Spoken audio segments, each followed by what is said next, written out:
back to the Harbingers D&D campaign. We are so excited for today as we are recapping today. We're doing a little recap video. So we're not actually having our normal session tonight. We are having a recap session. So basically what we're doing is we're recapping sessions 38 through 47, which is our most recent one. The reason we picked 38 is because we've had another recap session before. So this will be our fourth recap session of the series. So if you want to have a full recap of the entire series, highly recommend going and checking out our very first recap session and checking out the ones after that. So you can get caught up on all things Harbingers, and yeah, it's pretty fun. It's pretty exciting. We are super stoked to have you guys here today. I have a little sticky note of my agenda, so if you see me looking down, I'm looking at my sticky note. Oh my goodness. And we're so happy to have you guys here in the chat. So chat, please, if you have questions throughout the session or throughout our recap session tonight that you want to ask us. We're doing a live Q&A right after we finish recapping the sessions. So you guys can ask us all the questions you have, put your theories in the chat, and we'll discuss those. So throughout the session tonight, or throughout the time we have tonight together, just put those questions and your theories into the chat, and we'll be watching the chat very vigorously. So we're excited. Yeah, it's a good time. And the more, if you have a question, ask away. We'll answer it to the best of our ability without breaking lore, hopefully. I can't confirm anything with on Emily's side whether or not she'll break the lore, but I personally will try to avoid spoiling things for you. Yeah, the spoilers. Yeah, try to keep it spoiler free. This is a recap, not a spoiler room. That's not what this is about. You never know. Sometimes in these recaps, you guys have been able to get some spoilers out of me. So This is true. We'll see. Maybe if you press me hard enough. Yeah. Oh, goodness. Okay. Well, without further ado, I would like to start off tonight real quick with a quick shout out to all the people who have supported the stream. And who have been supportive of Rosemary PG Studios. So I just want to do a quick shout out real quick to Not One Nerds and Tomes of the Chaos Bard. We have had such a fun time hanging out with them and being able to do these sessions, have them join in for a couple guest sessions. Not One Nerds, they are resident, Parker and Brandon, they've been here as Val and Echo on the stream, on the Harbingers stream. So if you guys remember the babysitters and loved watching them play with us, please be sure to go check out Not One Nerds. They do a lot of podcasts all about exploring different tabletop role-playing game systems. So please go check them out. They're awesome and amazing. As for Tomes of the Chaos Bard, they are an amazing family-friendly D&D podcast. So if you want to listen to another awesome, amazing podcast, D&D podcast, they're super fun, super awesome. So please go listen to them as well. We had such a blast having David and Becky from the show to join us for our 3-session one-shot of The Scattering. If you haven't seen it yet, go check it out. But they were amazing, and we've loved having them on the stream. So thank you to Not One Nerds and Tomes of the Chaos Bard. We love you guys. And audience, please go check them out. They're awesome. As for other shout-outs today, I also want to shout out to my very own husband, Kobe Ross, for being just such a supportive member of our team here. Yeah, hey Kobe. Hopping on the screen. And for playing Torna in our 3-session scattering. He now has a sticker of Torna on his laptop. It's pretty fun. Oh, I'm glad. Yeah. As for other shout outs that I just want to say thank you towards, we want to really thank Roll20 for helping us with setting up and being able to have the space to do all of our Dungeons and Dragons together. a platform that we can put all of our maps in and everything. And on that note, we want to thank I wrote down the pronunciation, Chepeku, who has also been helping us with some of our maps. Not all of the maps, but some of our maps have been from them. We're also grateful to Pocket Bard, who has been the music for all of our sessions, and to Streamlabs for streaming all of our sessions. So we're grateful for them, and we're so thankful. I also want to say thank you to Greg, Sarah, Sierra, and Megan for all of the art that you guys have been doing for the game. It's been amazing, and couldn't have done it without you guys. So we are so grateful for all the art that you guys have provided. And I want to say thank you to all of the players. I know Sierra isn't here tonight. Sorry, guys. But she's out of network, like camping or something like that.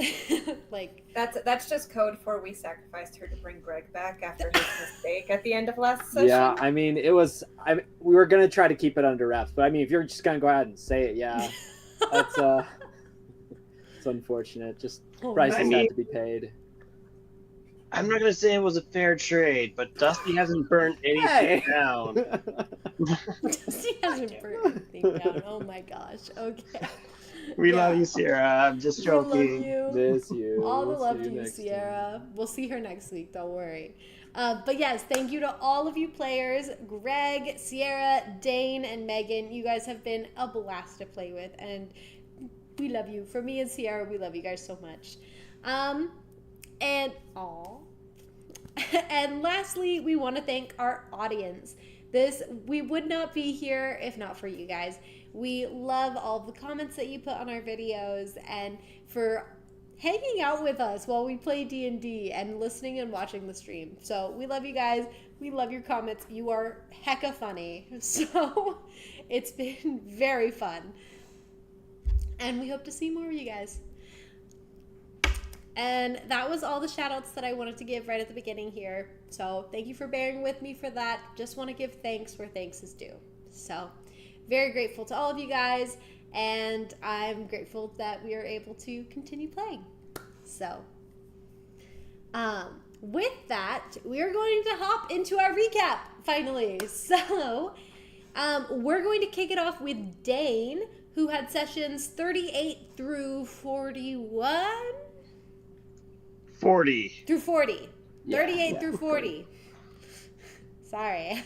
I was like, that's why I was like, what? Am I getting it right? Yeah, the numbers, like, when I was looking at it, they kind of were like bleeding in. I was like, no, I'm pretty sure I got it right. I'm pretty sure I got it right. Yeah, I was like, hold on. This is, wait. Okay, Yep. 38 through 40. And then Greg has got 41 through 43. Yes, 41 Yeah. through 43. 41 through 43. Megan has 44 through 45. And I have 46 through 47. So, take it away, Dane. All right. I was a little surprised that Megan didn't want these ones just because it had a big part for her in it, but that's fine. So beginning with session 38, which was called Ambush, what had happened in that one is we had started off in Basinwind. In Basinwind, we talked to the local witch there to find out the location of a Fey Circle. So that way we can kind of fast travel and get to Lakemont a little bit quicker in our search for the alchemist. And so as we're going, we get to the Fey Circle and we are introduced to a new type of creature. At least to Douse it was new. I don't know. It's a Fey creature, so the other ones probably know all about them. But it is the Fey Toads? The Toadstool Fae. Oh, yes. Toadstool Fey. Yes, I couldn't remember exactly what they were called. But they're wonderful people who have obsessions over a different variety of objects. This one in particular likes hats. The one that we meet when we go through the portal likes frogs. They're really kind people, and we kind of trash them a little bit. We could have been nicer. Not this time, but our second visit to them. So as we're traveling to the Lakemont City. We end up camping the night out, and things seem to be going all right. The next morning it's a little bit rainy, but we're ready to get going. And just as the wagon starts heading out, it breaks down. We have no idea what happens, and all of a sudden, arrows come flying out, and they hit Amaris. And it's just sudden ambush. We don't know what's going on. Arrows are flying at us from nowhere. Luckily, Dusty was able to heal Amaris, and Nuri threw up her little protection gerbil bubble around her. So Amaris was saved, and Douse books it out of the wagon and starts running to find these perpetrators.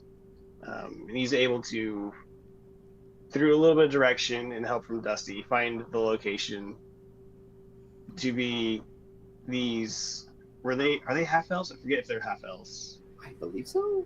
Yeah, they're half elves. This half elf girl, blonde hair, I believe, and he throws up 2 walls around them, and that is the end of session 38. Come session 39 is revealed that this is none other than Dune, and then her sister Dahlia is somewhere nearby. For those who do not know, that is Amaris's sisters. They have been hunting her for a long time and have finally caught up to us. Through a quick battle back and forth, it is intense. Amaris eventually comes up, joins Douse at the front line. And because of this, the 2 girls end up focusing Amaris and leading to our eventual able to overtake them through their, not necessarily manipulation of their tunnel vision, but they were definitely taking risks just to go after Amaris. As we're winning, Dahlia casts a quick spell that creates a dark fog over us, and we're unable to see for a little bit, and she escapes. However, the fog clears, and there is Dune, who has been betrayed by Dahlia and is now sitting there with a crossbow bolt sticking out of her. After all the tension finally kind of subsides, we're able to gather ourselves, fix up the cart, and make our way all the way to I keep wanting to say Basinwind, but that's where we started, to Lakemont. There we're able to cast Speak with the Dead and get very vital information on the fact that these sisters, the reason they're hunting Amaris is through a sponsor providing them with the means to kill them, as well as encouraging them to take the fortune of the Leodon company through the elimination of their competition, being Amaris.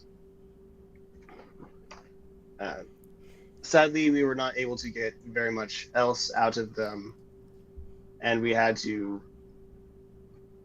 then take this information and share the sad news with the parents, who are on their way back from the mist. We do not know why they're at the mist, so more questions to be answered later. Fast forward just a little bit, we're able to reconnect with Azon, a wonderful man who's been helping us in our search for the alchemist. And through quick discussions, we discover that she is actually in a shop called, I believe, Mitts and Bubbles, or Bits and Bubbles. I think Bits and Bubbles. I think it's Bits, yeah. Yeah, Bits and Bubbles. And we're able to finally end our long search for the alchemist by running into her at this little diamond into the rough store off in the back. Now we have reached session 40, which is Drunken Plans. Through this talking with Grey Nymph, we're able to discover that, hey, that she has the other half of the spell that we need, and we can take care of some stuff. And we split off from her, and we end up running into Thea, who is the sister to Nuri. So another Leodon, but over on the other side, if you're connecting your dots. We need like a family tree board just in the background. The cork Yeah. word. I have a theory about a tiny theory, just that I think is funny, but I'll get to that later. That's later stuff. Anyways, so we connect with Thea and we're like, hey, what's going on here? And it turns out she's actually working with our wonderful babysitters, the Nat One Nerds, and is trying to save Miles Morano. Miles Morano, I got it. Yeah, not I Morales. know, that's a tough one. No Morales. Through some discussion, we decide to team up with her, and we're able to continue talking the night away before going to bed. However, within that discussion, many secrets get revealed, and a lot of chaos happens. If you don't have, we don't have time to go over it now, but you should definitely go back and check it out, because it's funny how chaotic it gets. We proceed to the next day, where we take our group and we go into the Feywild, and that is where session 40 ends, with Amaris sadly not able to hold her stomach and thus blowing chunks all over our friend Brock, who is the toadstool Fey. So sad. Yeah, poor dude. Whoever got her drunk, I blame. Oh yeah. Oh, I see. That's how the logic works. Awesome. And I tossed it over to Greg. All right.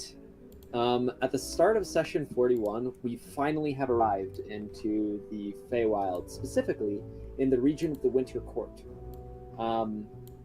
This infiltration, hopefully, we're able to find the person we're looking for.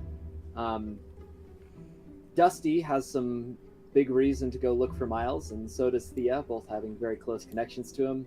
But it's also in the party's best interest to go forward. Let's see. Oh, let's start with the like goal. Fun fact, there's a like goal on this episode, session 41. In that session, we made a like goal to remove the use of the blood dice. Based upon how many likes the videos would get, it would be a longer period of time. So if that video gets 15 likes, we will have the blood dice not used for one boss, and 50 likes for 20 sessions. Now, if you're curious what the blood dice are, basically anytime you see me put a natural 20 up here to the DM, it's because she rolled the blood dice. They may not actually be weighted, No. But they're science weighted. can't prove the statistics behind those dice. Kobe and I tell you what. tested I the tell you blood what. dice, okay? Honey, can you hand me my bag, please? Roll it right now, see what happens. Yeah, I'm gonna show you Roll guys. the dice. The blood dice. They seem innocent It's enough. this dice. It They doesn't focus seem- too well. They seem But- normal. It's got, like, quote unquote blood splatters. So we just call them the blood dice. And because they will be the party's downfall. The blood that will be spilt. I rolled a for our 10. party. That was a 10. It's lying to us. And that was an 18. It's, That may or may not be our party's blood on those dice. it may or That may was not another be. 18. So, if you want to keep us alive a little bit longer, go ahead and like that video. My gosh, guys. I just had to plug it. I had to plug it. Had I to plug think it. we're at 11 likes on that video. Yeah, I think we're at 12 now, actually, when I was looking back. Ooh. Oh, there we go. So closer. Three more. So, in the Feywild, we decide to leave the carriage behind, but we bring our horses, Lucky and Trapper. And on the way over to the lead that we have, we stumble across some wolves. Due to a comment made by Seji, they were in the form of corgis, so they were corgi wolves, which we all had a fun time with, and felt a little bit conflicted about fighting them Yeah. until the blood dice came in, and they rolled like 3 natural 20s or something crazy, and then Nuri just destroyed them all with the fireball. So it's that it's sounds about like right. Nuri. That's what you would do. We find the settlement guarded by some dark elves with triangle markings on their cheeks, similar to the ones we saw on Marilla. And to anyone who had it described, Nuri's husband. And we sort of make some plans on how to go through and figure out where Miles is being kept. Dusty goes in and he sneaks in as a small insect, but he's not able to find anything. And then Amaris runs in and she does get help. She's screaming about how the summer court elves they're attacking. She did this with a disguise on, of course. And she's able to lure 2 of the 3 guards out, and eventually we take them down. Thea even being able to take one of the drow guards down in 1 hit. With 1 of them dead and the 2 available for interrogation, we're able to get some information out of them. But we're a little bit harsh about it. Harsher than perhaps we usually are. At one point, the male drow has alcohol poured on him, and Nuri just lights him on fire, which sends us into this spiral of events where Val quickly tackles the guy and starts trying to put the snow on top of him to put out the fire, and Douse is pouring water on the guy. Echo pulls back his hood and reminds Nuri that, being burned alive was how I died. I don't know if I want to see that happen. Nuri gets chastised by Val, and then she just kind of sits there, just disheveled and emotionally in a worse place than she was before. Oh. More trauma. And that's where that session ended. We go to session 42 now. We begin exploring, take keys, we go through the 2 buildings, and we find the magical entrance that the guards led us to. Going down there, we find there's some traps, which are easily dismantled by Nuri. I say dismantled, but she just figured out the puzzle in one go. She just guessed the answer and it was right. It's pretty awesome. Then we fought some of the drow. We pushed our way past, eventually finding our way to a workshop filled with metals and diamonds and resources aplenty. And there was even a metal construct that looked similar to Dusty. We took the diamonds, and there we found Miles in the flesh. And that's when we began hearing alarm bells. And so we prepared ourselves for the worst. We were able to bar the doors from the drow trying to knock them down, as we all hitched a ride on Miles's escape plan, a large floating ship that did not initially work. Out of frustration, he's pounding on it, and then he turns to Dusty, and Dusty walks over and holds out a hand, to which Miles connects Dusty's core and his internal magic structure with the ship itself, which then causes it to receive enough power to be able to take flight. And so we escape, narrowly avoiding an encounter with the drow further than we had. And that is where we find ourselves in session 43. Dusty begins introducing his father to the rest of the team. Miles is super tired. Important note. We also had a new member we brought forward. Just a small note. A certain Winter Court elf, the king of the Winter Court, Tolith Windrail. Was he super important? No. I mean, he was Nuri's grandfather. So, I mean, there was something, but also he killed her mom, and so it's kind of we got some mixed feelings about King Tolith. But it's fine. I'm sure he'll be fine. And we bring him onto the ship as well. So let's see. Let me jump ahead a little bit. We do a little bit of inspecting, sort of settling in. And then Dusty and Miles have this long conversation. If you enjoy the dynamic between those characters, this is the session for you, because it was an hour-long conversation between the two of them. just about Dusty's feelings and like what he is and like what he considers.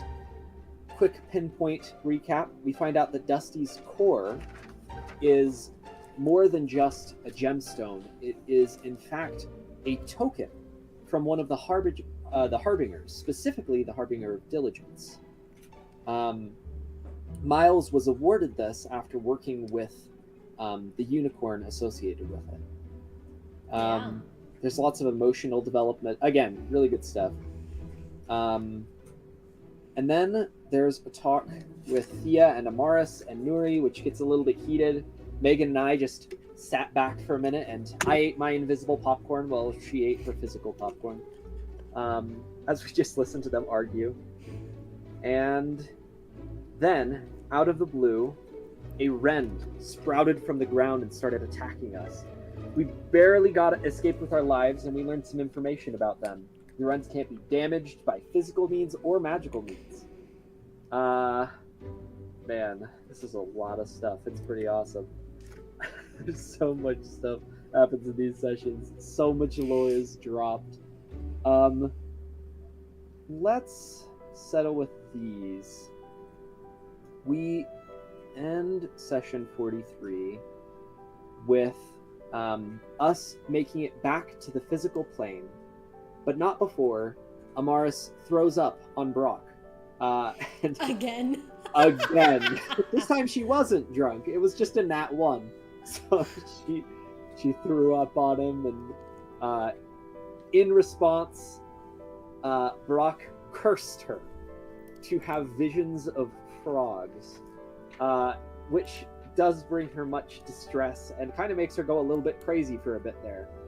We try to contact Azon to see if we should bring back King Toleth, who is in a coma, by the way. I know I didn't mention that. Surprise, he's in a coma. But Azon's not responding. So we try the Rocky Talkie, as we've now come to call it, and he doesn't respond there either. So we come to the conclusion that we should just bring King Toleth back, for many reasons. Then we get let's see. We have, the next day comes, Dusty powers up the ship so that he can leave without having to power it, but it makes him incredibly tired. I'm taking a point of exhaustion for it. He also stayed up all night, and so he had 2 points of exhaustion. And we go back to the alchemist, and we bring King Toleth's unconscious body, riding our horse and carriage over that way, and we begin the process of bringing back King Toleth, and that is where my session ends. Alrighty. Now we're heading over to Megan. Yes, we now hop into session 44, which, like, re-listening to it, the only eventful thing that really happened that session was the very first thing that we did, which was bring back King Toleth. And Dusty was voluntold, requested, however you would like to say it, to bring him back. So thus, he ventures into the hillside, the afterlife. But before he does that, like, he feels the presence of King Toleth. But then there's another, and another, and another. And when he gets to the hillside, he finds at least 30 different King Toleths walking around in the hillside. Each one a different personality of him. There's the family guy, the hunter, the raging guy, the one that's really mad at Azon for his machine blowing up and killing the king. Like, there's a variety of different King Toleths here. And Dusty has to all, if not Wait, most hold of on. them. Sorry, you up cut to the off for light. just a second. Dusty has to what? Dusty has to. Dusty has to get back all, if not most of these King Toleths. King Tolethai. King Tolethai. And he's doing the best he can. Like, he's hollered out to all of them, just like, come to me. He's gone to them one by one, just like, hey, you should come with me, and trying to connect with them so that they would follow him and all this. And near the end of this encounter, it has been described that it's like herding cats. Which, let me tell you, that is hard. He manages to get most of them up to the light. If I remember correctly, there were like maybe 2 or 3 that ran through the archway into the afterlife. But before leaving, Dusty curiously turns back to the arch and peers through, where he sees Miles Morano's wife and son. And they have a discussion about anything they would like to say to Miles. And it was a sweet encounter. And when Dusty got back, he gave those messages to Miles about what his family has said. And something in session 44 that was brought up that I completely forgot about when we got back from session 43 to 44 was at the end of 43, Amaris had actually passed out after getting the spell removed. She did. And so when everyone's like, wait, Amaris is passed out, it's like, oh yeah, that did happen. Oh yeah. What's the thing? That is, yeah. The rest of the session was kind of alternating between Douse going shopping and Nuri taking care of the king, because he is not in a good mental state. He keeps calling her Anastriana, and like keeps going from that to saying that death is coming. It is chasing him. He should have died. They should have let him die, and all that. Poor guy is just all over the place, and Nuri is doing the best she can to take care of him with like having him go down for a nap or putting food in his mouth, just whatever she could. In session 45, we get some pretty good stuff. Douse, after doing a bit of grocery shopping, decides to go to the bathhouse that is within the town. Oh no. Am I back? Yeah, you're here. Sorry. Yeah. You're good. Okay. Pause for a second. Things just glitched out on my end. All you missed was us miming. Yeah, we were excited. Miming going to the bathhouse. Yeah. And while he's on his way there, Nuri and Amaris go to exchange for money to bring back the next coma patient, which we will reveal in a second. On their way to the money exchange place, they run into 2 little wrens within the city. With the first one, Nuri does some experimentation with like reaching her hand in or an arrow, putting some rations in, and just seeing the different effects that it has.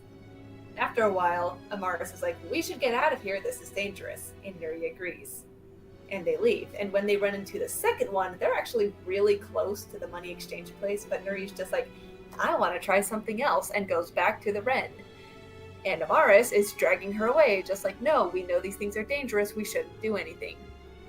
Nuri has the idea that they are attracted to aggression, so she immediately starts fighting and starts yelling that she can do whatever she wants. She's older than Amaris, to which Amaris responds, you're right, but you're childish. Oof.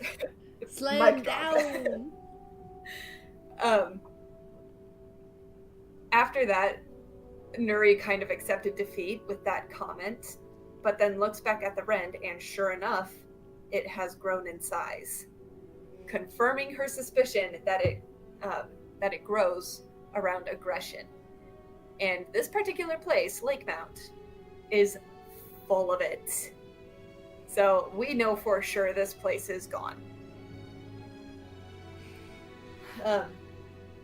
So with this information that it grows with aggression, there's the idea that maybe it'll go away around kindness. So Nuri starts trying to do some other things like, oh, this town is beautiful, the air is so nice, even though it wasn't. And just all this good stuff. And Amaris is like, try being genuine about it, and gives her like a full-on like heart-to-heart about how she's proud of where she's come, but worried about this hill that she's continually going downhill on. Very sweet moment between the two. And afterwards, they exchange the coin, and Nuri heads back to Ray's place, while Amaris goes to the bathhouse, where both Douse and Amaris have quite the chats. Douse with a fellow water genasi who is actually the one who built the bathhouse. Please tell me I'm still... There we go. You're still good, but something I just realized, we forgot to explain why we need the coin. Oh yeah, I think that's that'll part be of brought my... up later. that's another thing. We'll talk about that in a little bit, but just something that I realized, like, oh crap. We will come back to that later.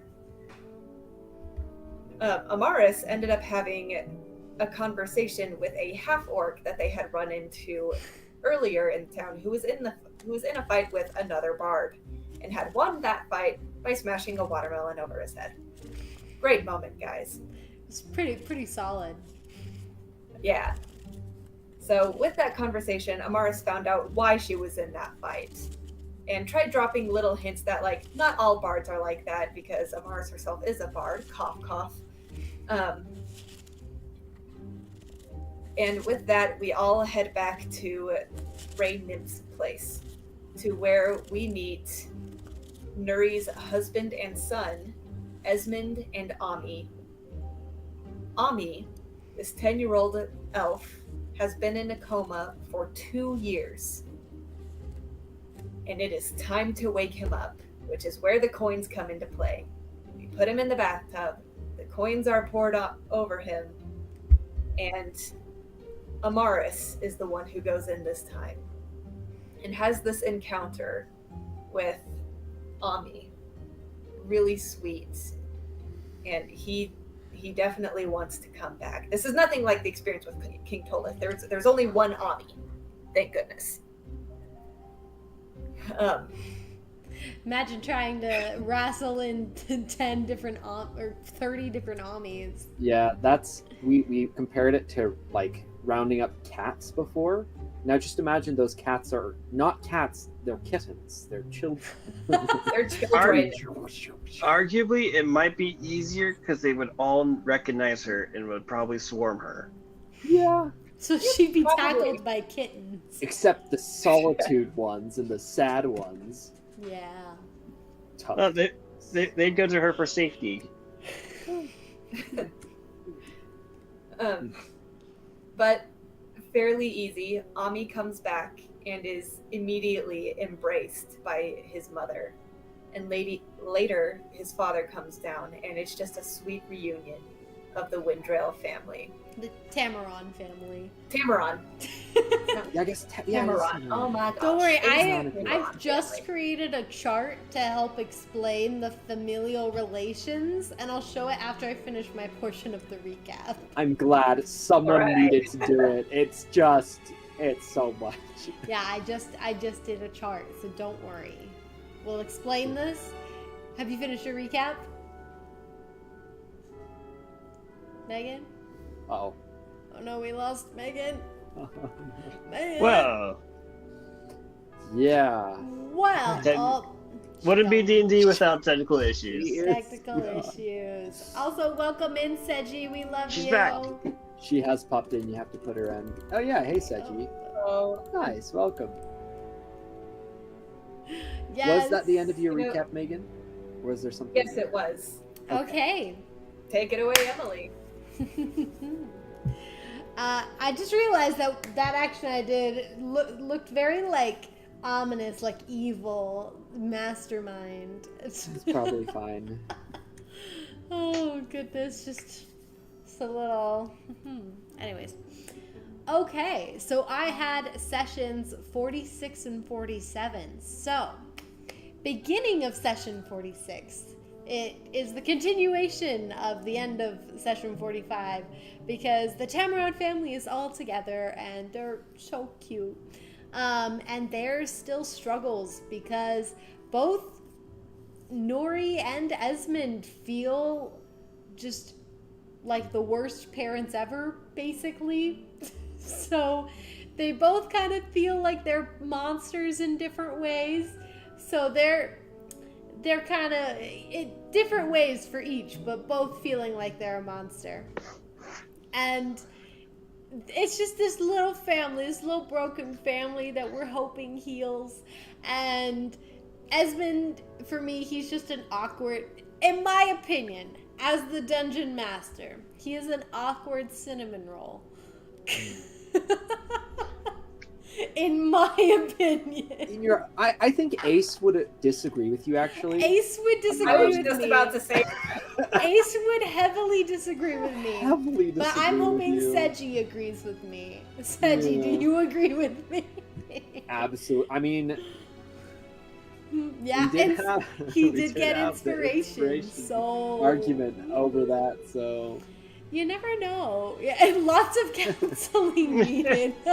yeah, Yes, very accurate. can confirm. Preach. Yeah, Seji. During the session, though, is when, actually at this point, Dusty ends up going over to Esmond and is like, I'm Emily not being able to communicate this very well, but he's like, yeah, no, don't hurt Nuri or else I'm just gonna kill, unalive that you. Yeah. So, Dusty gets all like Big Brother mode on him. And yes, Seji, we love Esmond too. I love Esmond. Esmond's good. I'm with you, Seji. So after this happens, they all feel these tremors in the ground. And they know that those wrens that they had seen in the previous sessions, something bad is not happening. Oh, whoa, DM, keep it family friendly. Yeah, I'll do my best. Keep it family friendly.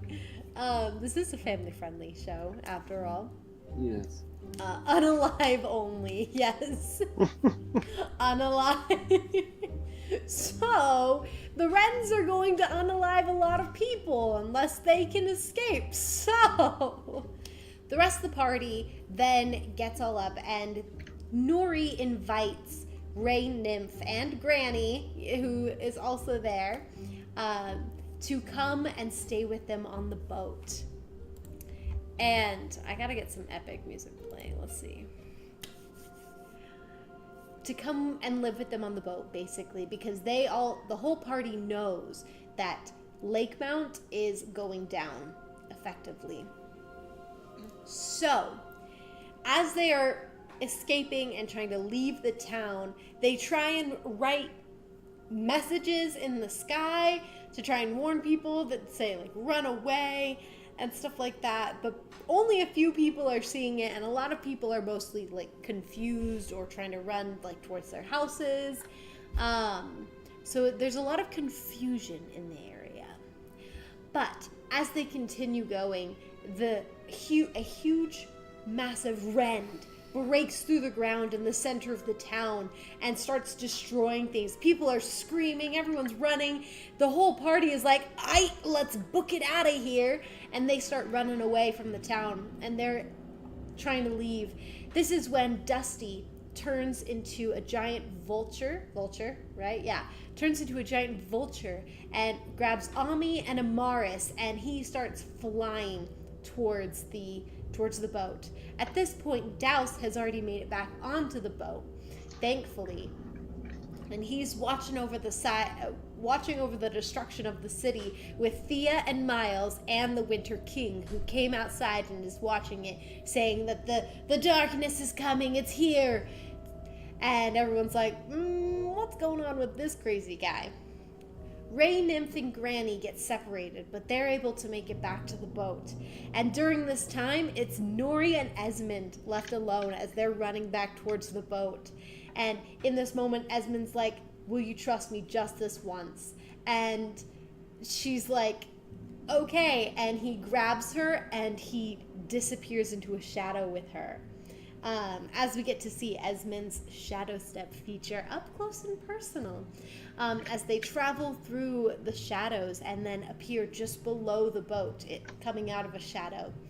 Then they're able to get back on the boat. So it's this intense scene as more wrens start popping up in the city, and the city's being destroyed. And they all hop on the boat, and they're starting to fly away to get away from the city, and the wrens are coming, they're attacking. Douse is doing his best to fight off the wrens as much as he can. He's got one giant water whip that's coming and basically like Indiana Jonesing the wrens. Exactly. Way has infused his water whip so it's much bigger, and as they're trying to get away, Esmond is like stopping and he's talking out loud, and everyone's a little curious as to like who he's talking to and what's going on. And Esmond, after having a debate with whoever in his head, he goes over to the Winter King, who's still outside, and yeets him overboard.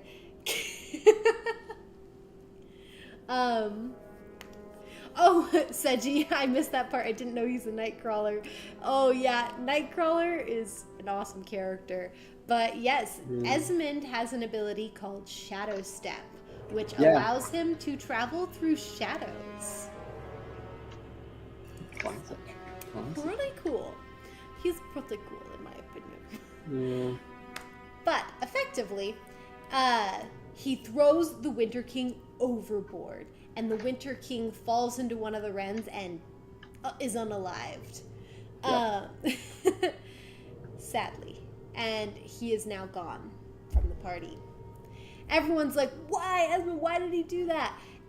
But then, pretty soon following that, a giant metal man is flung onto the side of the boat, and it grips onto the edge. And everyone, for a second, is like, what the heck? Is it another Dusty? And then it explodes. And so was this gaping hole in the side of the ship. And Miles realizes and tells everyone that this was one of his creations. He was the dark elves, or Nuvian's dark elves, were having him recreate metal men for his army. But they all kept failing and they only exploded. That was the problem. Well, they decided to use that problem to their advantage and just make walking bombs. They wanted Dusty, but they had him at home, and that's the one they had at home. Exactly. They're like, hey, we've got walking explosions, so let's use that.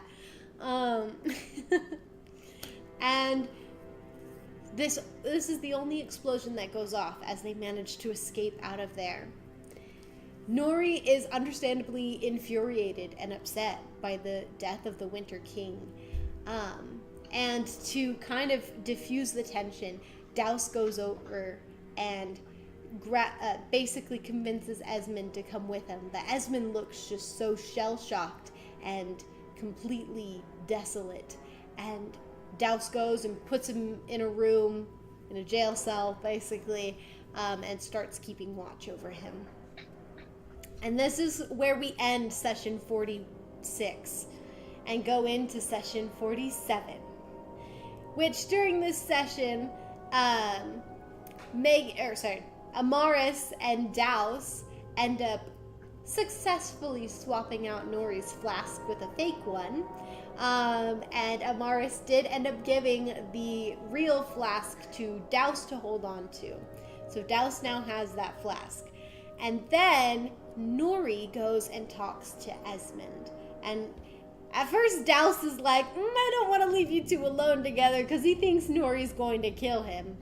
But after a little bit of miscommunication and then good communication, it ends up happening that he leaves them alone. And Nuri talks to Esmond, and through our very first audience higher low with Seji, Nuri decides to forgive Esmond, and she ends up cuddling with him the rest of the night. Very, very cute. And they are starting on the path towards healing. In the morning, they all wake up and they go downstairs for some well-deserved pancakes made by Douse. Oh my goodness. What happened? Because Dusty has a conversation. Oh yeah, at one point, Dusty has a conversation with Miles and Thea, which Miles and Thea were working on fixing the hole in the boat, and they fixed it. And he had a conversation talking about how he was stressed that maybe Nuvian might be scrying on them through Esmond. And then that was resolved or something. I actually don't remember. Yeah, it was a whole thing. It was a whole thing. And then after pancakes, the whole party, plus Ray Nymph and Miles and Thea, all gather together on the deck to question Esmond. And this is where we get the bulk of the tea, guys. The tea is So spilled. much lore. The lore. As if we hadn't had enough already. As if we didn't have enough lore. The lore happened. Where we find out what's beyond the mist. It is actually an island full of elves. All these elves that have the same markings on their cheek as Ani, as Esmond, as all of Nuvian's dark elves. But we find out that they're not actually drow. They're just regular elves with the markings.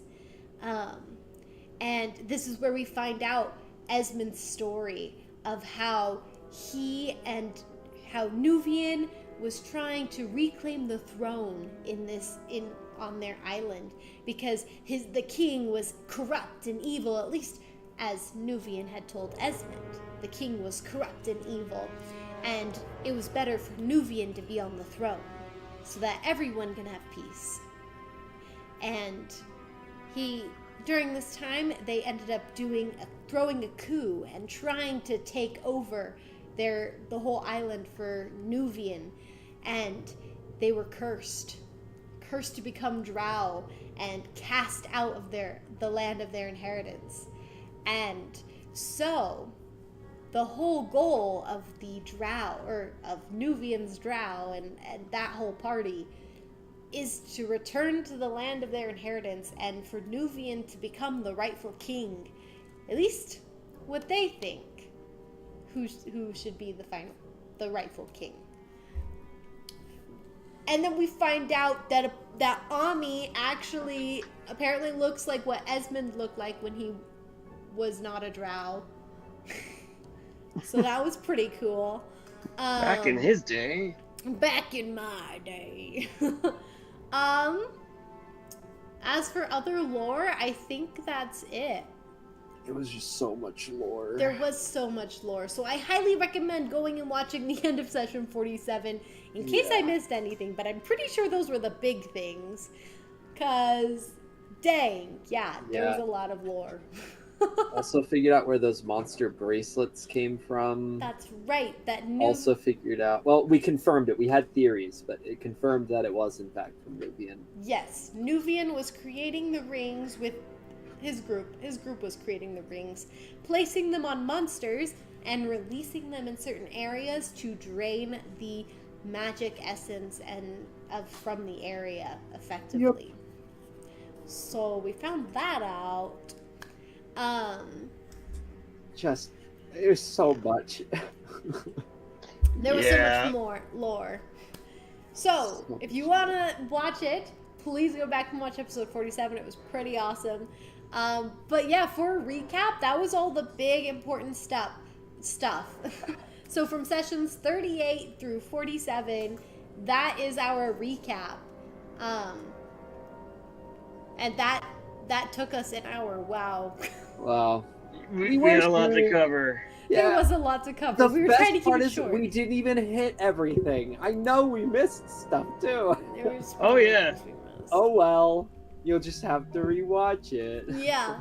But here we're going to be opening it up to our live question and answer and our theories. So if you guys have any theories or questions you want to ask us, the cast, or the Dungeon Master, please put it in the chat and we'll answer any and all questions that you have.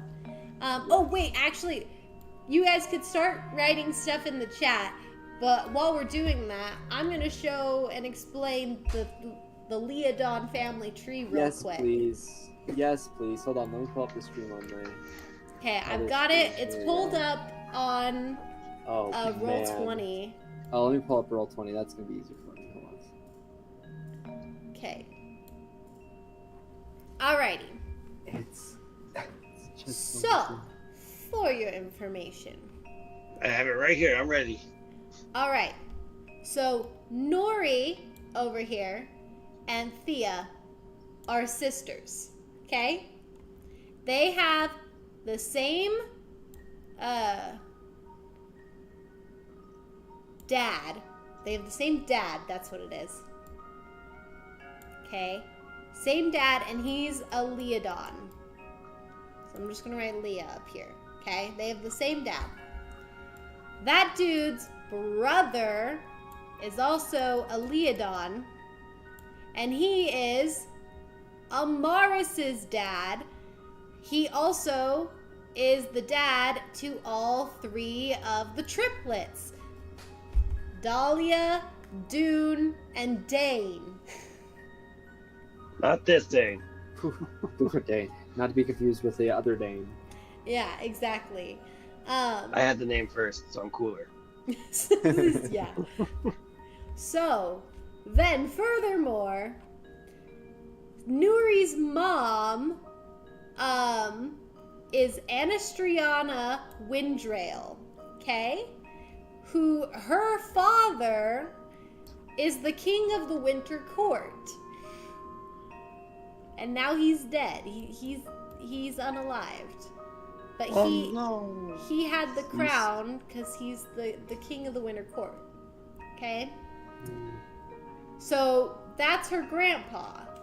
She married Esmond, and they both had Ami together. Yep. Thea is flirting with Miles, who has been married before and had a kid, but they're both dead or unalived. And they built Dusty together. So he's kind of their child.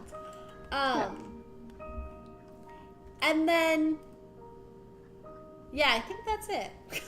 Yep, Dahlia, Dune, Dane, their parents. Yeah. Okay. It's not so the king. complicated Oh, if you whoopsies. think about it. So that's what I do usually, is just not think about it. That's So- how I deal with that. Yeah. The king is the father on Esmond's side. No. for Nuri? Nuri's mom is Anastriana Windrail, and Oh, okay, her okay. father is the king. Yes. Esmond is a Tamaron. So Nuri became a Tamaron when she married Esmond. Yes. Gotcha. So the Leodon name is from Nuri's father. So her maiden name is Leodon, but now she's Tamaron. Yep. Amaris is still a Leodon because she hasn't married or anything. We gotta make this more complicated somehow. Is there any way we could fit like Douse in there as well? Douse Oh, is a friend. he's in there. He's in there. Actually, I will Wait, say, Dating Dane. He is. Let me get Douse out here. yeah, he is, because he's in a relationship. He's in a Douse. He has some deep thinking to do before Dane wakes up. relationship. Is this a family I want to join? Douse is dating Dane. So, Yeah. the look my husband is giving me. So much lore. So much lore. So yes, this is the little Leodon family tree here. Cork board. Yeah, corkboard. Cork. So Douse is dating Dane. Dane Yes. is one of the 3 triplets, Dolly and Dune. Dolly and Dune tried to kill their younger sister, Amaris. So does everybody understand that? We're Yep. as caught up as we can be. Dane Okay. is playing Douse, who's dating Dane, who is. Yeah, Dane is playing Douse, who's dating Dane. Who has a sister named Dune and Dahlia. The brain is just being worked. Okay, Seji had a question about how old is Esmond because he seems like he's been around for a while. That's actually fair. That is fair, and I you have know it that- written down. We know that Nuri is She's like 67 or something like that. I think 70. I forget the exact number we landed on. I think it was like 67 Something like that. because she became was like a 80 young something marriage. with the Dreamholder influence, but then that was a dream, so Yeah. Yeah, I think she said she was like 65. 65. Something like that. But we Okay. know that it was a young marriage, like a very young marriage, and she had this kid. Okay, Esmond. Did I write it down? Okay, Esmond. I'll read you this little blurb. He Sure. became a legend as one of the greatest fighters in the realm, fighting alongside kings in their battles/wars against other races. Everyone feared the wrath of the Obsidian Knight. So basically, he'd been around a hot minute. Yes. That was something straight out of the book here. But that was, I guess technically that was the Obsidian Knight. So the title of Obsidian Knight has been around longer than Esmond. But Yeah. he's the one that's really like done Yeah, a he's- lot for it lately. Yeah. So Esmond, let me see. I thought I wrote down his age. That would be But- fantastic. Well, I'm trying to I- look at the age of, because Nuvian was a lot older than him, and Yeah. Nuvian is 223. Okay, so he's got to be younger than that. So Esmond is a 100. lot younger than that. He's like, 150. I think he's like 100 or something, somewhere around Give or there. take. Give or take a few years. Funky. Very funky. He's somewhere around there. But also, like, when it comes to elves, like, age gap isn't as big a deal for elves. Yeah, because they live to be like Maturity is a 700 years Yeah. old. Yeah, they live to be pretty old. So, like, the age gap isn't, like, a big deal. It's just a fact of maturity, you know? Yeah. They both could have used a little bit more of that before they got married. But, you know, it's Oh, yeah. Okay. fine. This is vital for my theories, but how old was the king and then also the parents of Nuri? Or not Nuri, Amaris? The king? Yeah. King Tola. That's a good question. I don't think I have that written down. King Tolith, let's say he was... Add, like, because it's like 2 let's say- generations. It's like 200 years. I'd say maybe like he's like 120, 150. Okay. He's not like terribly old. He married an Asmir. Interesting. Yeah.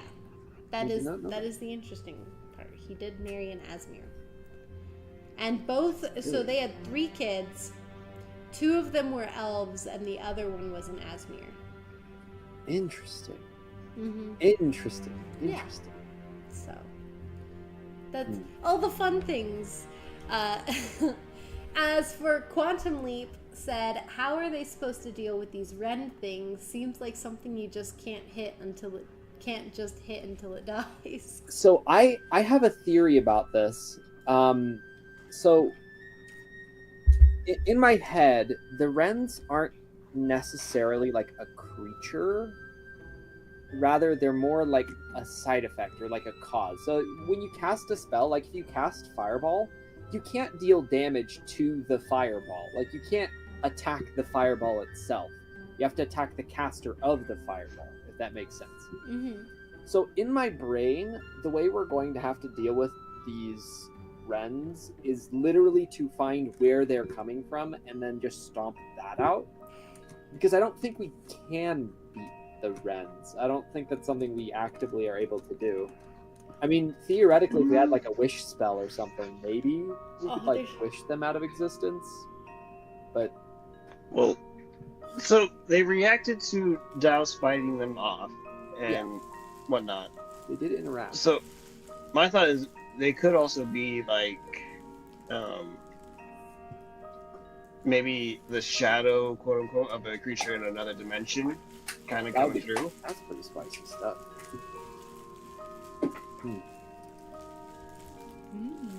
I purposefully cannot make a comment because I know, and that's I okay. know. I know. We'll let it go, We'll but let we it won't go. be happy about it. This time. Yeah. That one's good. One thing I also wanted to sort of like think about, because in my mind, because of the 3-shot we did, we learned a lot about the actual Harbingers. Is it Harbinger or Bringer? Or Harbinger is how I've been Binger. pronouncing it. Harbinger. Yeah. Harbinger. He's binging that Harb on Netflix or something. Yeah, hard binging. Yes. So we learned a lot about the Harbingers and sort of how they function in the 3-shot. Our characters don't particularly know most of the information, but we are going to be visiting the Harbinger of Knowledge. We know a little bit about the one of Diligence, but along with that, we learned about, I mean, with the context of that, and then you have like Cassian and that the whole Balvaris bloodline, blah blah blah. This, that, we have what's beyond the fog.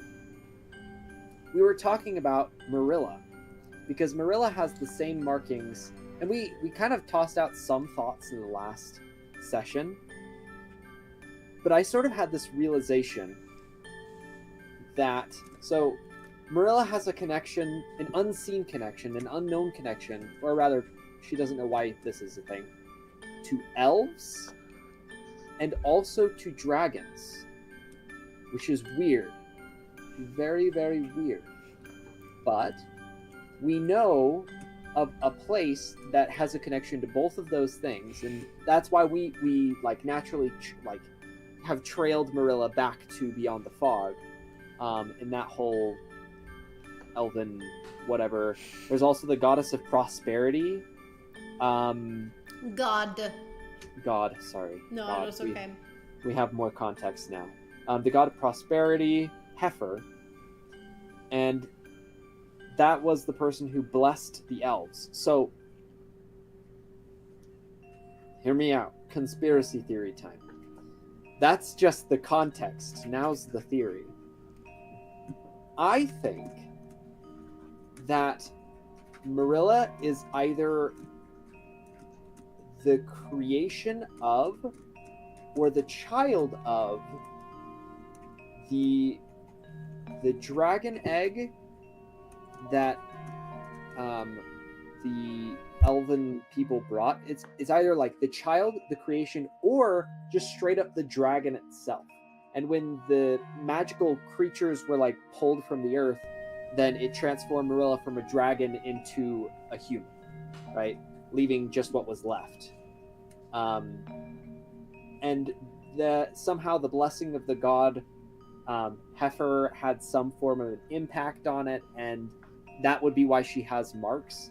Perhaps Heifer made a deal with them. We know that mind-altering deals are made with these grand beings, with the Harbingers. So memory can be altered. We have... Everything lines up. It's just how the pieces connect. You know what I'm saying? But that's my theory. Is that it's either a child of a creation of, or the actual dragon itself. One of those. I may be crazy. I won't say anything. I know. Those are the rules. Man. That's some pretty fun theories, though. Some theories. That is some theories. True. I guess you're. I could also see her being like an Asimar or something of the goddess of prosperity. God of prosperity. God of prosperity. Oh no, I've got goddess in here.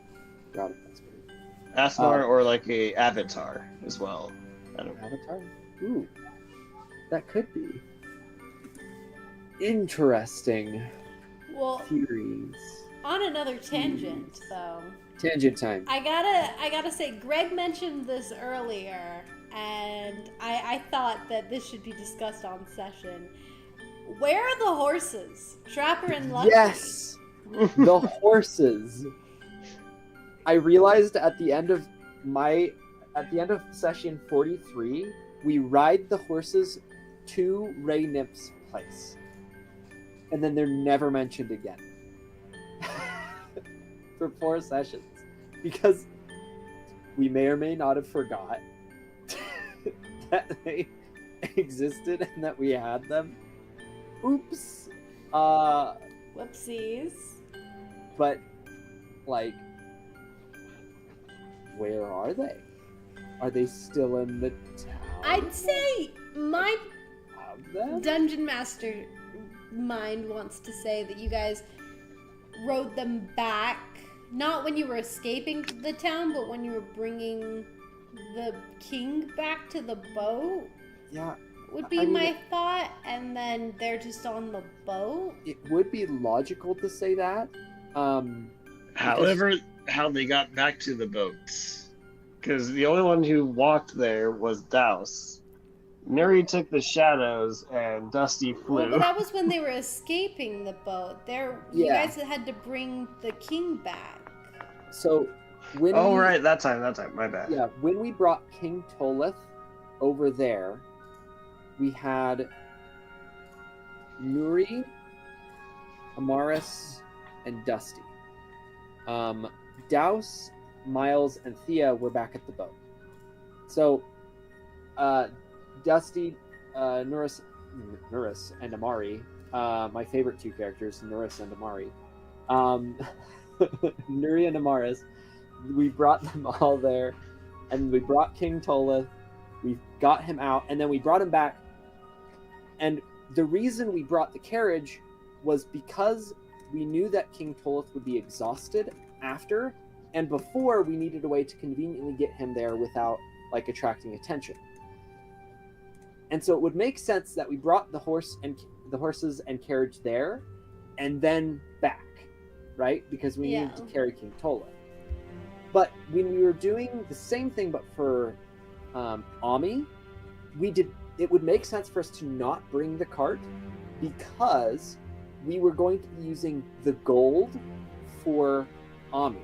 When gold is used, the exhaustion levels are reduced on the target that has a spell cast on that. That's why the gold was important.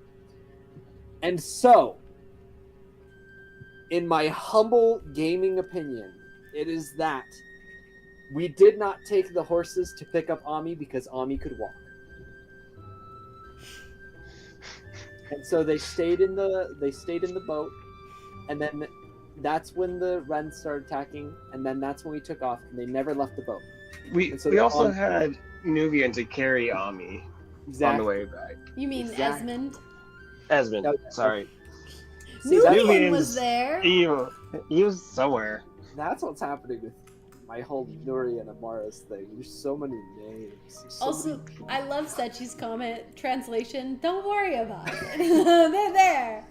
They're fine. Also, I want to call out Seji here just real quick for a second. If you thought Esmond was hot, wait until you see Nuvian.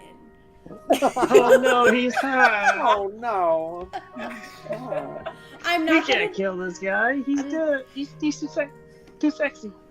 I'm not gonna drop his picture yet, but once that happens, A steamy man. he's kind of fine. When I first drew the picture, I actually showed Sierra, giving her no context of who this character was, and she was like, "Yeah, dang." Nice. The approval. Yeah, the approval from Sierra. She thought he was hot. That's awesome.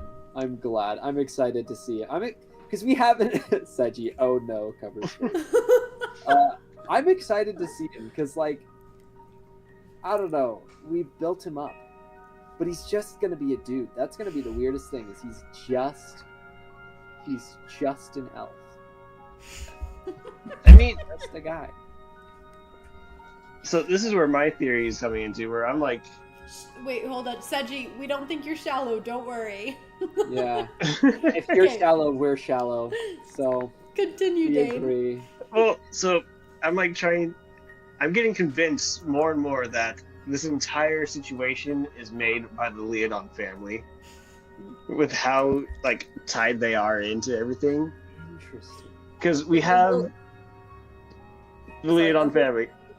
The whole situation with like With- Nuvian, you think the Leodon family's tied to Nuvian in a way? Yes, where I could easily see Nubian's dad, the king or whatnot, being like your Amaris's great grandfather, because we have your parents coming from the mist. Yeah. We don't know why they went to the mist, going back.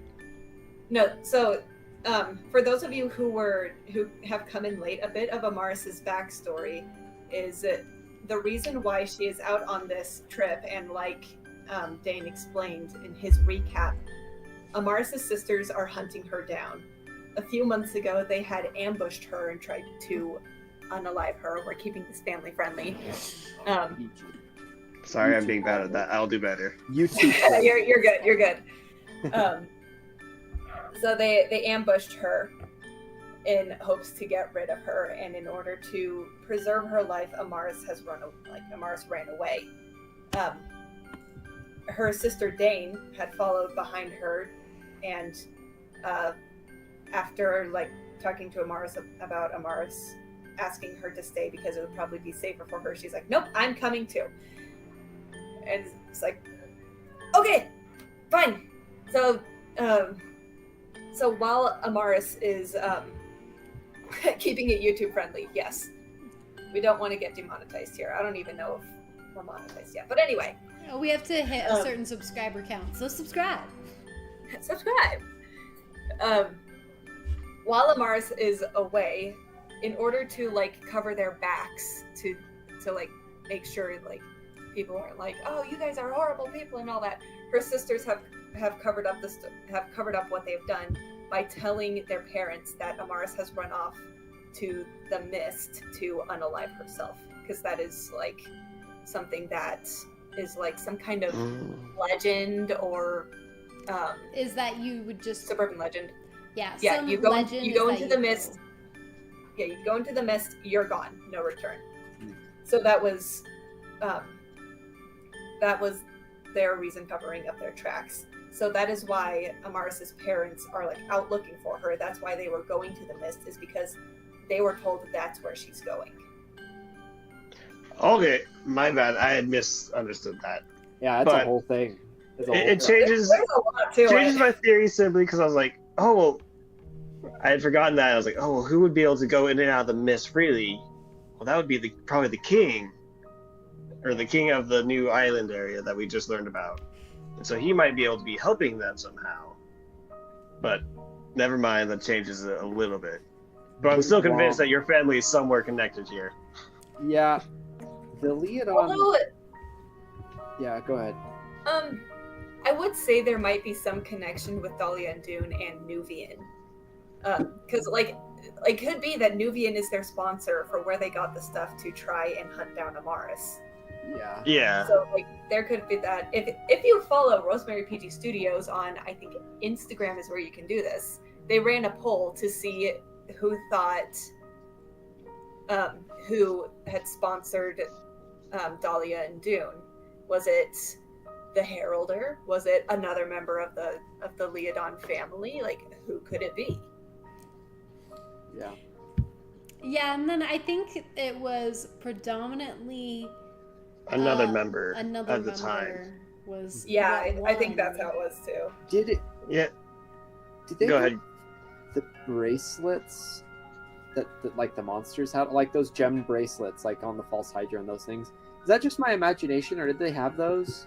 They did not I- have those on them. Okay, I just wanted to double check because I was gonna say that would have been a direct connection to the Herald. That would have been. Yeah. Yeah. It's not that No. easy, unfortunately. Well, they're also not going around specifically killing people. They're just killing one Yeah, person or Yes. trying to kill. I will say, if you rewatch that scene again, there were some hints that I gave, very subtle hints, as to who could be the sponsor for them. You also had opportunities to like look into some things, but I think because of the emotional moment, you guys didn't look into everything you could have. yeah. Yeah. It's Wei. Wei has betrayed us. It's been her the whole time. No! No way! Could be the heart of the Not mountain that. instead. Yeah, you never know. Who knows?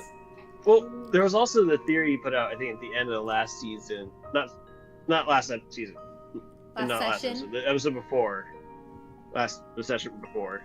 Okay. About Azon, where he said, "I'm sorry," when he heard about the king dying. Yes. What was that about? Was that just I have a theory. I have Yeah, a go theory for it. about Drop this. drop it? Drop it. Somehow Nuvian has convinced Azon to give him the throne. I mean, That's more likely, in my opinion. Right. And since Nuri has been telling Azon, "Hey, we've got the king. He's awake," and like keeping him updated on what's going on with the king, that's how he knew the king was on the boat, and like he was able to contact Esmond to then push him over the edge. that actually makes a lot of sense. However, what would Azon be getting out of that?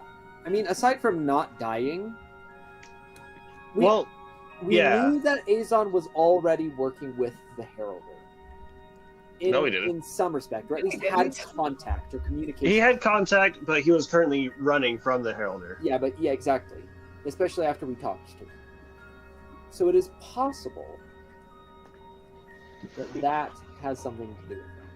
He could have been caught by Nubian, and then in exchange for not harming him, he gave away that information to continue running away. I could see that. There could also be this. We do know that Azon never wanted the throne. He wants to be an artificer, like that's his dream. So there could be something that Nuvian has told Azon that along the lines of, "Hey, you give me your spot in the throne, I'll make sure you have your freedom to be an artificer." Yeah. Like- I mean, like he a has trade. leverage. He Oh, has yeah. the leverage. I so badly want to say so many things right now. Just Oh. one. Just say one. Don't do it. Don't do Okay. it. I will. I really- How about this? I will give you guys one hint, and it can be about anything, but you have to pick what you want the hint on. And we're Is this gonna one need- hint each, or is this we have to Let's say agree? one hint together. You have to pick. Collective. Actually, what if? I'm just curious if chat has a specific desire for like a specific hint that they would like. I think that'd be pretty cool. I don't know if they. I don't know. They have a specific thing they're wondering about. Should we reach out to the chat? Should we do what they would like? Stay strong, DM. Or don't. It's okay. I give one hint. One hint. I Okay. know I'm curious a little bit about the other bearers, and if where are the other? Are they all bracelets, or are they all something different? I am also kind of curious about that.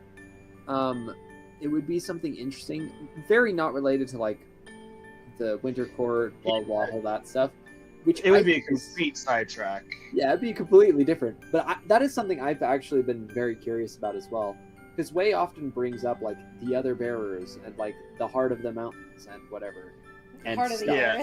earth. Part of the It- Douse is at a point where like he's all this stuff is going on and is intense, so he's not wanting to burden the rest of the party with his curiosities and whatnot. So it's not, So I would say, like, I'm not using your one hint on this, but nice. just so you know, like the other bearers, or at least that was what was established at the end of the scattering, is that all of the heart of the elements, effectively, were all scattered to various planes of existence.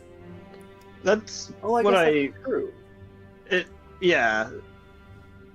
So It makes sense that that's happened, but if one's come back, the others could have come back. Yes, it's very plausible that the others could be back and in the world right now, but you guys are unsure. Plot twist: the bearers are gems are miraculous, and the hearts of the elements are kwamis. That's funny. Douse turns into The to class- catfish. Catfish! Nice. Yay! The miraculous ladybug bit. That's good. Well, I guess chat. Here's your chance. If you want a hint on something, just say it. But if you Otherwise, don't I'm want taking it, then I guess you don't want it. It's also fun.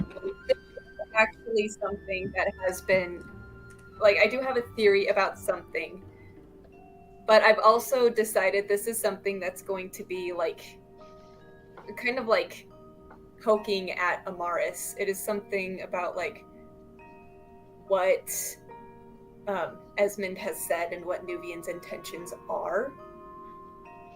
So possibly in next session, Amaris is going to bring this up. I'm curious. Oh, next session's gonna be so good. We shall see. A very spicy session. Okay, we have time for one more question. Of course Or I do. if you guys, Does as it- the players or the chat, want to pick something for the hint, then we could also do that. Or both. But I'm that's so we're gonna tempted cap on it the there. hint. High or low, Emily? Let's go high. All right. So if it is high, I will go with the hint. If it is low, I will go with a question of mine. Unless chat says, chat will take priority. I was gonna say, and then Megan and I will just outvote you. Whatever it is. Megan and yeah, You you may guys get to outvote add me on your vote. anything. This is what his vote is his high or low. What's your vote? Well, let me see if I can. There you go. It was a 20? Yeah, and you called high. So, You want the hint? yeah, a hint. Let's see. How do y'all feel? Hint? I'm down Only for it. because I'm trying to think, like, what would I ask to get the other character's perspective on stuff? I don't know what I would ask. It's so tempting. It's so tempting. Megan? I mean, I I'm could. down for a hint, but what kind of hint? that's my problem. It's 2. I'm thinking a hint on I was gonna say the Wrens, but I kind of want to leave that. Instead, I'm curious about specifically to do with like there's so many like backstory hits because I kind of want to know Dahlia and Dune. I kind of want to know like that bit because I feel like that's something we didn't like. We kind of skipped over. Like we didn't fully investigate, if that makes sense. So it'd be interesting to That is hear a true. little bit about that. What are their true intentions? Their true intentions. Who's hiring? Why? Is that what you want your hint Why? on? It'd be. I'd change it to less of their intentions and more of what changed them. Because didn't they used to be polite and kind, loving, and now they've been corrupted? That's true. Not always. There was one session. It was actually the episode after the False Hydra, after we beat the False Hydra. That's when we found out it's Dane. She's been traveling with us the whole time. And she's gone. So they take her to the temple to try and resurrect her, only to find out they don't have enough coin to bring her back. So Amaris tries, like, going around, trying to find some way to perform for coin to, like, pay for this. Only the bard at the tavern plays for free and is only getting tips out of it. And everyone's back at home grieving because they've all lost loved ones to the False Hydra. So after some encouraging words from Marilla, which we miss her so much, and, like, Amaris is basically like, I'm taking your loot, and, like, took Marilla's loot with her. Amaris actually plays a song.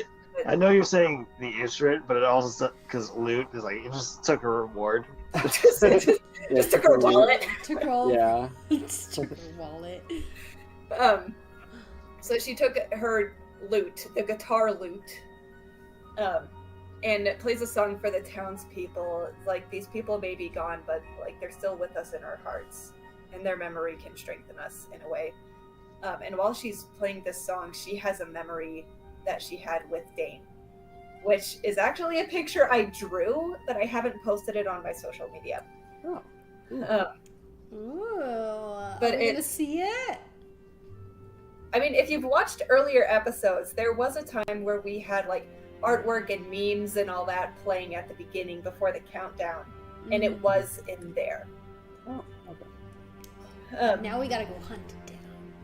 Now we gotta go hunt it down. I mean, I still have it. Yeah. So in this memory, it's younger Amaris. She's in a field and she's, like, alone and crying, and Dane comes over and is like, "Our have Dolly and Dune been mean to you again?" So, like, they could at some point have been, like, nice, caring, loving older sisters, but, like, there is some point where they turned dark. Okay. Yeah. But they weren't murderous, were they? Because I thought Douse had asked you that, like, were they always like this? And you had said, no, not always. Yeah, not always. Like, Because they had that, teased her and made fun of her, and they were mean to her growing up. You know, Okay. Yeah. maybe a little That- more so than like sisterly, you know, jibes and jibs and whatever it is. But then there was a switch where they just tried to kill her, basically. Yeah. I guess I had gotten the I can't think of the word, but the thought of, okay, they were previously, like, they were decent siblings, like, they weren't picking on you or whatnot, but something had changed in their personality. So Yeah. I guess I misunderstood that. And Amaris is the baby of the family. She's the youngest. Of Yeah, she's 5. a little baby. Hmm. Well, if you want your hint on them, I can give a hint on them. Sure. Let's go with it. I am locking in Okay. my decision. Well, I'm outvoted whatever I say. Sorry, Douse. I'll leave it at this. When they attacked you that night, if you had checked their crossbows, or the crossbow that was left behind from Dune, and investigated a little bit, you would have noticed that there was drow poison dipped on the tips of the arrows. So it is Nubian. It's always Nubian. You also know that, like, they've become a lot more, like, quiet and distant. Or at least they did right before they tried to kill you. And ever since then, you haven't had any contact with them. So you don't really know what they've been doing the whole time. So yeah, that's my hint for them. Awesome. +1 hint, +1 lore. Plus Yep. one lore. Ooh. But, oh yeah? that goes into like, because didn't we met Azon by that point, and so he could have been the one that sold us out, because we know someone sold us out on our location. It could have been Azon, but it also could have been. It could have been the Amaris. information broker that we went to. Yeah, that's what Amaris thinks. It's like that's most likely, but I could also see Azon being a Maybe part of it. maybe Azon has always been hostile to us and has always been with Nubian, but he's just kept it hidden. Up until the point where we brought his father back, and at that point he was like, "Oh, these are people I shouldn't have messed with," and then that's why he was apologizing, because he's been giving Nubian this information from the very beginning. He could also be the heralder, to my That understanding. is possible too. That also could be a possibility. But like we know that Azon is King Tolith's son. Like he doesn't have the curse, he's just a winter True. elf. But we never did check the Azon we talked to for disguised self. That is Well, also that is true. fair. That is That fair. is- In a world of magic, how can you tell that anything is real? What's real and what's not? We'll find out this The upcoming whole story's Friday. fake. It's D&D, guys. right. Yeah, with that, let's actually end tonight's live Q&A. All right. We are so grateful for the chat, for all the questions that you guys asked, and for your awesome comments. If you guys have any more questions for us, please feel free to comment on this video, comment in the live chat next week on Friday. We'll answer all your questions. But thank you so much for joining us tonight for our recap and Q&A and theory night. So it's been super fun having you guys here. And yeah, any final thoughts from the players before we close up tonight's recap? I still like the idea of the Leon family being like a mafia. You got it funny. A secret mafia. Just with how interconnected they are with this. Technically, still That's it. They are traveling mafia disguised as merchants. Let's see. Yep. Well, we'll be able to learn more and watch more next week or next Friday on Friday. Wait. Let me make sure. Next Friday. Is it next Friday? It's either next Friday or the Friday following. Next Friday, July 5th, we will have D&D. The Harbingers D&D campaign will return. And this time, we'll be able to explore more and learn more lore. Find more interconnections, and if you guys remember the Leodon tree, who knows, it might grow bigger. So, Anything can happen with that Douse. family tree. yeah. This is like grafting. You're seeing if the graft takes place in this tree or not. Oh my Cut. gosh. Well, we love you guys so much, and we'll see you next week.